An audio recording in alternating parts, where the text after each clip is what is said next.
और इस बीच आपको सीधे बलरामपुर लिए चलेंगे, जहां पर आज विकास की बड़ी सौगात जनता को मिलने वाली है। सीएम योगी आदित्यनाथ बतौर मुख्य अतिथि कार्यक्रम में शिरकत करने पहुंचे हैं। लाइव तस्वीरें भी आपको कार्यक्रम स्थल से दिखाएंगे, जहां पर मंच पर मौजूद है सीएम योगी आदित्यनाथ। और अब आइए शब्दों के माध्यम से स्वागत उद्बोधन करने हेतु सादर आमंत्रित करते हुए हमारे बीच उपस्थित माननीय विधायक बलरामपुर सदर माननीय श्री पलटू राम जी, तालियों के माध्यम से अभिनंदन कि अपने गोदन से हम सभी को अनुग्रहित करें।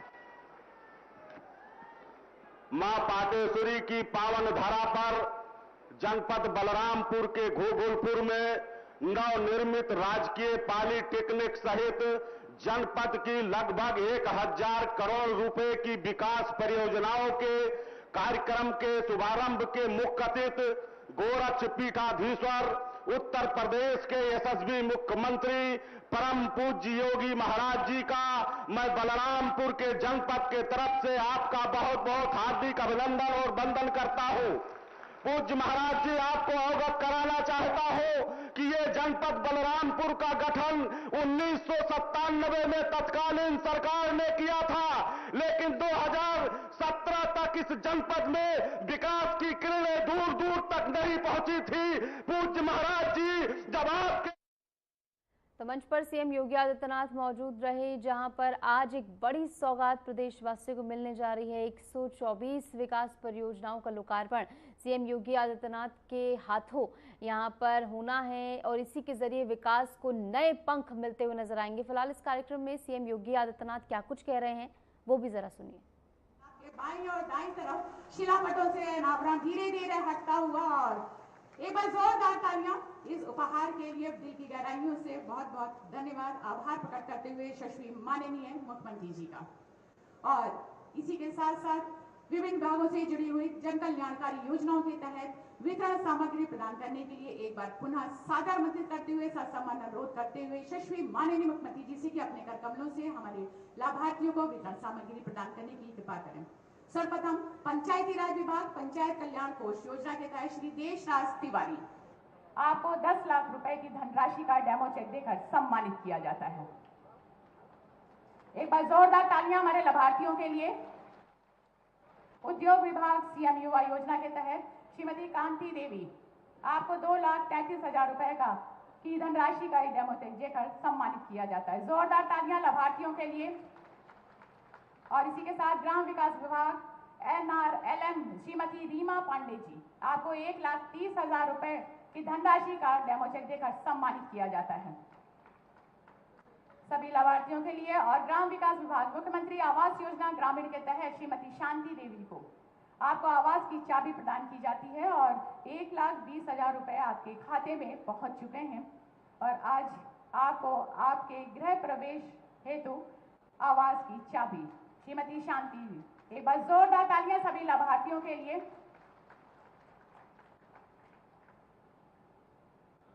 जोरदार तालियां हमारे परम आदरणीय श्री माननीय मुख्यमंत्री जी के लिए। डूडा पीएम स्वनिधि योजना के तहत श्री शिवशंकर जी, आपको 50,000 रुपए की धनराशि का डेमो चेक देकर सम्मानित किया जाता है।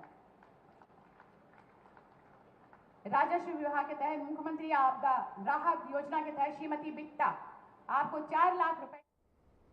तो 825 करोड़ रुपए की परियोजनाएं, जिनकी सौगात जो है सीधे तौर पर सीएम योगी आदित्यनाथ के हाथों जनता को आज मिलने जा रही है। और इसी के साथ साथ सीएम योगी आदित्यनाथ क्या कुछ कह रहे हैं, सुनिए।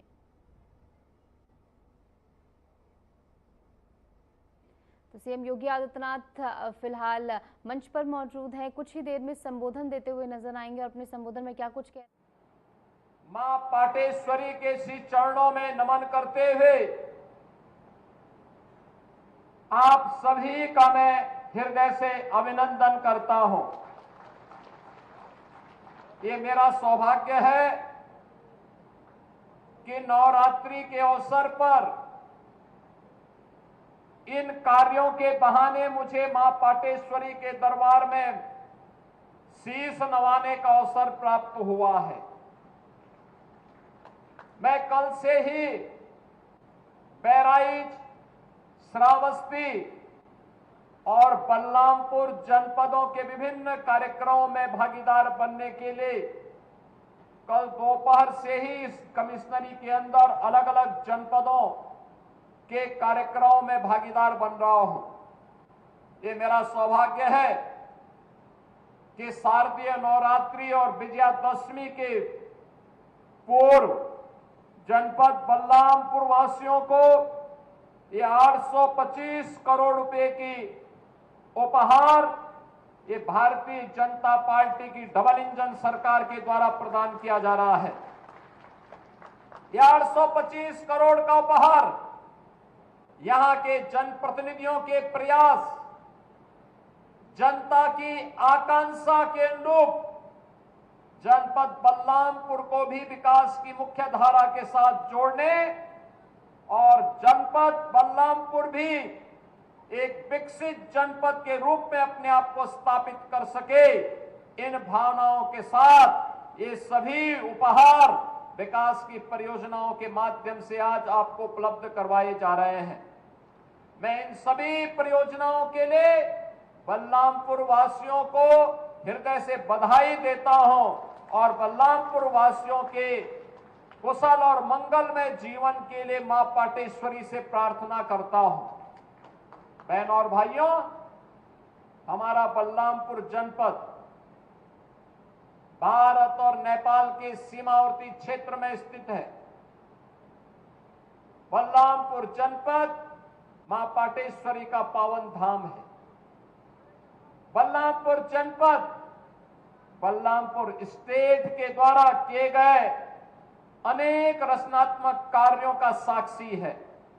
बलरामपुर जनपद भारत के पूर्व प्रधानमंत्री स्वर्गीय अटल बिहारी वाजपेयी जी की कर्म भूमि के रूप में जाना जाता है और बलरामपुर जनपद एक कर्म ऋषि नानाजी देशमुख की कर्म भूमि के रूप में भी जाना जाता है। ये बलरामपुर जनपद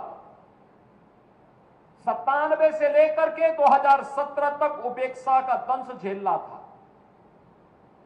बलरामपुर जनपद कोई पुरसाहार नहीं था। 97 के पहले तो विकसित था ही, 1997 के बाद भी बलरामपुर जनपद के लिए जो अपेक्षित योजनाएं आनी चाहिए थी उनसे यहां के नागरिक वंचित थे। परिणाम क्या था? परिणाम था देश के अंदर जो सबसे गरीब जनपदों में किसी की गणना होती थी तो वह गणना होती थी बलरामपुर जनपद की। बहन और भाइयों, आज डबल इंजन की सरकार प्रधानमंत्री मोदी जी के नेतृत्व में बिना भेदभाव के योजनाओं का लाभ जब देना प्रारंभ की तो डबल इंजन सरकार ने आज यहां पर मां पाटेश्वरी के नाम पर एक विश्वविद्यालय का निर्माण कार्य भी प्रारंभ किया है। विश्वविद्यालय इस सत्र में प्रारंभ भी हो चुका है। बलरामपुर के सभी नागरिकों को, श्रावस्ती, बहराइच, गोंडा के सभी नागरिकों को, युवाओं को मां पाटेश्वरी के नाम पर बने इस विश्वविद्यालय के लिए मैं हृदय से बधाई देता हूं, अपनी शुभकामनाएं देता हूं। बहनों और भाइयों, इसके साथ ही स्वर्गीय अटल बिहारी वाजपेयी जी की कर्म भूमि होने के नाते पहली बार अटल जी देश की संसद में कहीं से पहुंचे थे तो भूमि बलरामपुर की है। बलरामपुर संसदीय सीट से चुनाव जीत करके पहुंचे थे और इसलिए बलरामपुर में स्वर्गीय अटल बिहारी वाजपेयी जी के नाम पर एक मेडिकल कॉलेज का निर्माण हो, इसके लिए हमारी सरकार ने पूरी व्यवस्था कर दी है और बहुत शीघ्र आप देखेंगे कि बलरामपुर में, बलरामपुर जनपद के लिए भी एक मेडिकल कॉलेज सरकार के द्वारा यहां पर संचालित होगा। इमलिया कोडर में थारू बंधुओं के लिए उनकी परंपरा और उनकी संस्कृति को संरक्षण करने के लिए एक थारू म्यूजियम का निर्माण पहले ही किया जा चुका है। आज जो सौगात यहां के लिए उपलब्ध करवाई जा रही है उसमें एक राजकीय पॉलिटेक्निक का उद्घाटन अभी हमने किया है। आईटीआई है, डिग्री कॉलेजेज है, इंटर कॉलेजेज है, चिकित्सालय हैं, सड़कें हैं और भी तमाम प्रकार की वे योजनाएं हैं जो विकास के लिए आवश्यक होती हैं और जिन योजनाओं के माध्यम से हर नागरिक के जीवन में बिना भेदभाव के उनके जीवन में प्रगति और उन्नयन का मार्ग प्रशस्त हो सकता हो। यही तो कार्य डबल इंजन सरकार ने पिछले 11 वर्षों में प्रधानमंत्री मोदी जी के नेतृत्व में किया है। आपने देखा होगा, एक और प्रधानमंत्री मोदी जी के नेतृत्व में नया भारत का दर्शन कर रहे हैं। बिना भेदभाव के शासन की योजना का लाभ हर गांव को, हर गरीब को, हर किसान को, हर श्रमिक को, हर महिला को और समाज के प्रत्येक तबके को उपलब्ध करवाया जा रहा है। और प्रदेश में विकास एक नए सिरे से आगे बढ़ने का काम हो रहा है।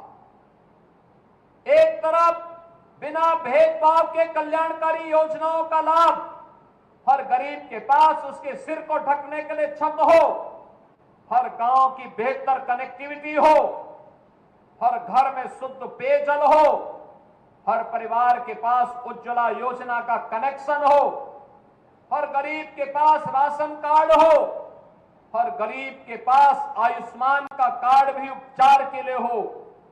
एक तरफ सरकार के द्वारा एक कल्याणकारी योजनाएं संचालित हो रही हैं।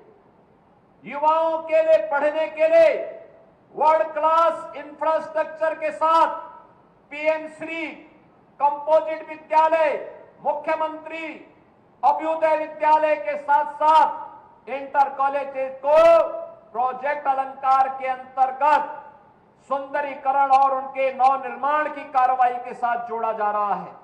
विश्वविद्यालय बन रहे हैं, डिग्री कॉलेजेस बन रहे हैं, पॉलिटेक्निक बन रहे हैं, आईटीआई स्किल डेवलपमेंट के सेंटर के रूप में स्थापित हो रहे हैं, नगर निकायों का उन्नयन हो रहा है, शहरीकरण विकास की योजनाओं को आगे बढ़ाया जा रहा है। एक तरफ विकास अनवरत आगे बढ़ रहा है और दूसरी तरफ विकास की प्रक्रिया में बाधक कुछ तत्व ऐसे भी हैं जिन्हें विकास अच्छा नहीं लगता है। जिन्हें विकास अच्छा नहीं लगता है वे कहीं न कहीं विकास में व्यवधान पैदा करते हैं। उत्सव के समय उपद्रव पैदा करना चाहते हैं। वे लोग अराजकता को अपना जन्मसिद्ध अधिकार समझते हैं और उन्हीं लोगों को चेतावनी देने की दृष्टि से आज मैं बलरामपुर में भी आया हूं। यही कहने के लिए आया हूं, यही कहने के लिए आया हूं, अगर विकास में बाधक बनोगे और विकास की योजनाओं को उपद्रव और अराजकता के माध्यम से बाधित करोगे तो ये मान करके चलिए कि विकास पहले उनके विनाश का कारण बन जाएगा। पर्व और त्योहारों के उत्सव और उमंग में अगर कहीं उपद्रव करने का कार्य किया तो ये उपद्रव की कीमत उनको वो चुकानी पड़ेगी कि आने वाली पीढ़ियां उनकी याद करेंगी कि कैसे होता है, क्या कीमत चुकानी होगी। बहनों और भाइयों, जो लोग आज भी जिन्हें ये सब अच्छा नहीं लग रहा है, जो लोग आज भी किसी गलत मंशा के साथ जी रहे हैं, जो लोग आज भी ये मानते हैं कि अराजकता उनका जन्मसिद्ध अधिकार है, उनको अपनी गलतफहमी दूर कर देनी होगी। वो अपनी गलतफहमी दूर कर ले। वह समय गया जब समाजवादी पार्टी की सरकार हुआ करती थी,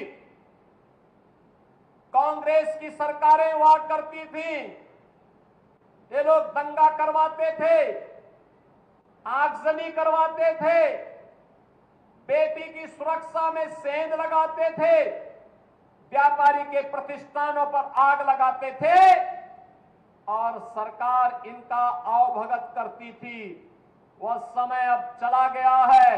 अब ये डबल इंजन की सरकार है। अगर बेटी की सुरक्षा पे हाथ डालने का प्रयास किया